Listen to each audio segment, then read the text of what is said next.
I want to say it's it's sad to see like your dad in these later years, and like everyone likes to rip on him, but like it's like a tough moment. Like it would be a tough moment to be a good dad and and not do the right thing here. Ugh, he was so good, man. He was pretty good back in the day. Yeah. What a what a bummer. I think the show got to him, honestly. It changed, morphed his personalities. But I think it's the weight and the stress of what he went through. But changed him a lot. yeah, it just shows you like he really was a cool dude. He was a cool dude, honestly. And he has moments of cool dudeness. Anyway.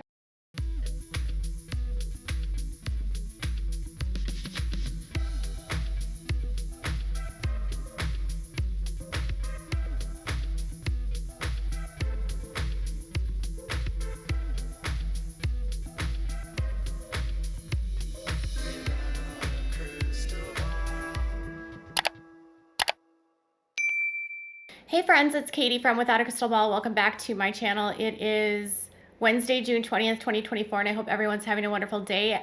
I spoke with you guys yesterday, or I shared this earlier this week, that there could be some issues going on between Cody Brown and his only loyal daughter that is not one of Robyn's children, and meaning Mykelti, because Mykelti announced that she and Tony were moving. And while discussing that she and Tony were moving, she stumbled over her words and basically didn't even discuss what it would mean for her father and whether or not he would actually be impacted by her move. And a lot of people kind of caught on to that and were like, wait, something's going on here. Maybe there's something happening. And then this week, during their Patreon, they talked again about, they're watching season 2, episodes like 10 and 11. And Tony made the reference that it's really unfortunate for him to see the way that Cody was years ago, because the way that he is now is not that person. In fact, he went on to say that it would be really hard for him in this situation to not be a good dad, and yet here we are. He is not being a good dad. Mykelti said that the show got to him, meaning that they're of the belief that Cody let the fame get to his head. Cody has let the arrogance get to his head. Cody has let the ego of it all get to his head.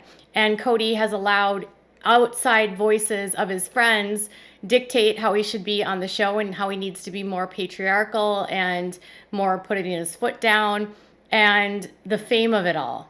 Well, the show has impacted the family, let's just be honest, because the kids are not allowed to speak openly. They're not allowed to talk about what's happening in their family. They're not allowed to really go in deep or any depth about what happened in their family. And when they do, they're silenced either by Cody or one of their moms, telling them that if they disclose too much, the show will end up getting canceled. It was in this recent video from this week where she discussed that her dad has been changed by the show, and that there's times where he can be a better person and be an okay dad, but it's not that much anymore.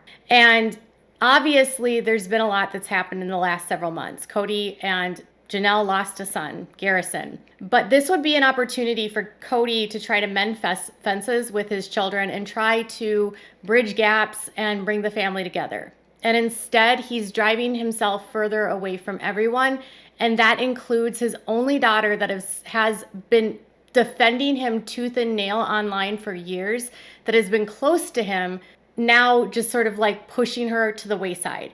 In fact, she mentioned that Cody didn't even remember her birthday. And that'd be so stressful. Maybe they're the same, like within 2 days of each other, but I've always thought they were the same day. I have it on my calendar, it's the same day. Literally, last episode was Mary's surprise birthday party. I know, it doesn't have to be on the day. But it was like good of them, I think, to make sure that Dayton felt special, and like any of their kids during things like this have that ability to still feel special. We haven't forgot, you know? I guess. Until later on when he forgets to call people for their birthday. It's not as practical. So something I've noticed about Mykelti is that her demeanor with her family has changed a lot in the last year as she's watching back the show. In fact, Mykelti has been honest that she didn't watch the show. So she didn't really see the dynamics that were playing out on television. And it's very apparent that as she watches back and sees how her dad was with some people and not with her and her mom and her family, and sees how preferential he was towards Robyn and her kids, it's evident that her feelings have become more conflicted about him. It's also evident that since Garrison passed away, that Robyn and Cody have doubled down and isolated themselves even further from the family. Recently on similar Patreons, like she does these every week. Now they are moving to North Carolina. They haven't announced why they are moving. They haven't really said that at all. Someone made a comment to them and said that last year when they were on their Patreon, they seemed to be closer to Robyn and her kids. Tony agreed. He said, yeah. And then there was discussions about how they rarely even see them because it's 10 hours away, and Cody and Robyn and the kids won't really travel to see them. So if they're going to go and see them, they have to go down to Flagstaff to visit. Cody and Robyn won't come and visit in Utah. Apparently, they have tried to invite the older kids, Aurora, Brianna, and Dayton, to stay for a couple days with them in Utah. And they were not allowed to come to visit by Cody and Robyn. Imagine you are a full-grown adult. Dayton is 25, I think. Aurora is 22. Brianna is 20 or 21.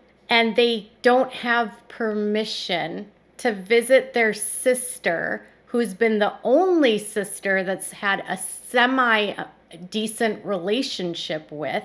And your mom and dad, who you're living with, say you can't go. There's been a shift here, especially since Garrison's death, that's become more apparent. And I think sometimes death has this way of showing you who people are. You know, I think it's easy to explain away someone's behavior and to defend them and to try to say like it's not as bad as it is, or to see like the rose color of it all.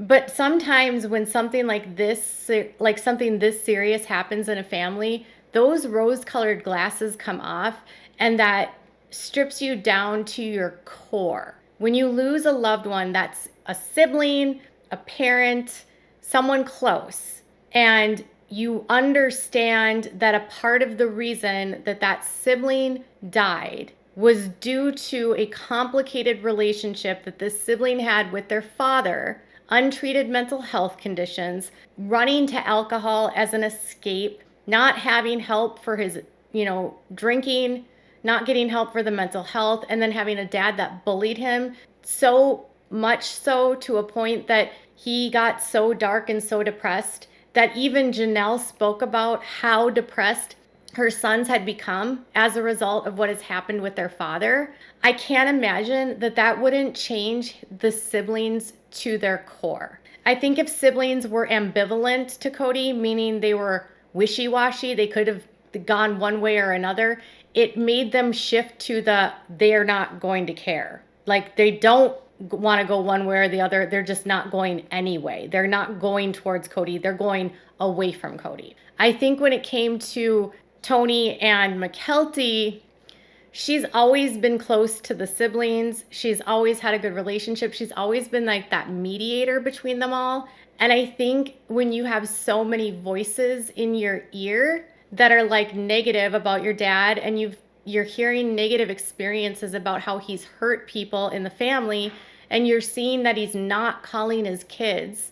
And she says that on her birthday, her dad forgot to call her. Do you remember that season where Gabriel was talking about how it was his birthday and his dad had COVID? And his dad called him to like complain and bitch about something, and he never said happy birthday. And Gabriel was like devastated by that because Cody used to remember birthdays and care. And remember how he broke down and cried? That was like a pivotal moment for him where he realized like in the grand scheme of who Cody was, he was not significant enough to remember when his birthday was.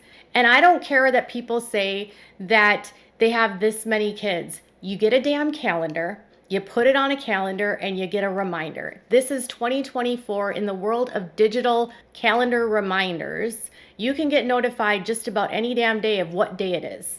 And you can get a note that pops up that says, call your daughter for her birthday. You don't get to use the excuse of there's too many people to remember when this was the life that you chose and you brought more people into your life under the premise of love should be multiplied, not divided.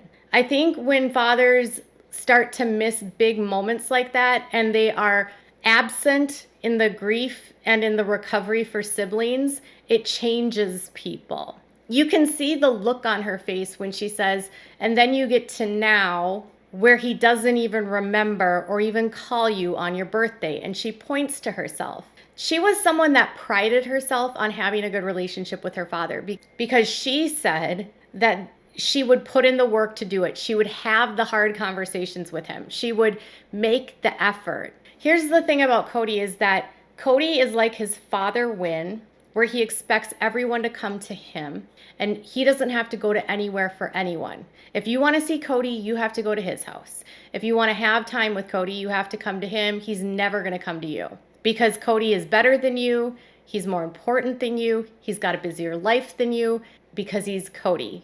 Everything's about Cody. And at some point in your life, when you become an adult and you have children of your own and your own life gets busy and your priorities change and you start raising your own children, you start to realize how different your life is compared to when you were a kid. I know for me, my relationships with my parents changed significantly once I became a mom and realized the holes that were in my childhood or the trauma from my childhood that I didn't even realize was trauma until I saw it through the eyes of my son and realized I could never have done that to my child. When you aren't a parent and you just are a kid, you just accept things as they are and you love unconditionally and blindly no matter what your parents do. But then when you have love of a child of your own and you see that you would never want to hurt your own child, it changes you to your core. And if you're the kind of person that wants to break generational curses and generational trauma, sometimes that means that you can't be connected to the people in your life that hurt you. There used to be this whole idea that you had to be family regardless. It's very toxic. It's a very toxic belief system that just because you're related to someone, you have to stay loyal to them, even if they hurt you. And for some people, especially narcissists, they take advantage of this. They take advantage of the fact that they think because you're family, they can treat you poorly and there's nothing that you can do about it. But in Cody's case, what you're seeing is that people have learned that they don't have to accept the scraps that he gives, the abuse that they receive from him, the neglect that they feel from him. They don't have to put themselves in that anymore. They have the opportunity and the option to disconnect themselves from that. And it's just sad when you think about what's happened in this family, that this man has an opportunity to show the world that he is a good dad, and he won't. And he can't because he's not capable. Any other father that actually, because Cody's whole premise is I'm a good man. That's what he always says. If Cody were a good man, he would be doing the hard work to mend fences, repair relationships, and put his pride and his ego aside. He didn't lose his family because of his anger. He didn't lose his family because of the fact that he liked Robyn more than any other person. He lost his family because he was so hell-bent on controlling everyone that even he drew a line in the sand and said, if you don't obey me, I don't want to have a relationship with you. And he was willing to throw away everyone to have his way. And when they didn't bend to him and they didn't give him what he wanted, he threw them out. He lost his family over his own pride, his own control issues, his narcissism, his power trip. You don't get to bully people to do what you want. Relationships take hard work and they take compromise. And when you're not willing to compromise, you'll even alienate yourself from the most loyalist of your children by not even remembering their birthday, not allowing their kids to stay at her house, not ever visiting her or putting in an effort to see your grandchildren. You can break your little girl's heart, but sometimes that little girl is not going to let you break her kids' hearts. This is why Maddie separated herself from her dad, because she said, it was one thing that I had to grow up like that, but my kids don't. And it's the truth. So Cody has lost the closest thing he's had of a semi-normal relationship with a child. And it's obvious that it's split. And it's very obvious when you watch Mykelti's Patreons that there is a serious bridge that has been burned. So She also said that the new season will be coming out late August, early September. It's amazing that in all of this chaos and in all of this upheaval, they still have a show where they pretend that they're a family. Can you imagine having a show with people that don't even speak to you anymore and you were once their family and you call the show Sister Wives? It's very ironic. All right, y'all, what are your thoughts about this? Make sure to give this video a thumbs up. Make sure to subscribe to my channel if you haven't subscribed and click on the bell so you never miss a video. Bye, guys.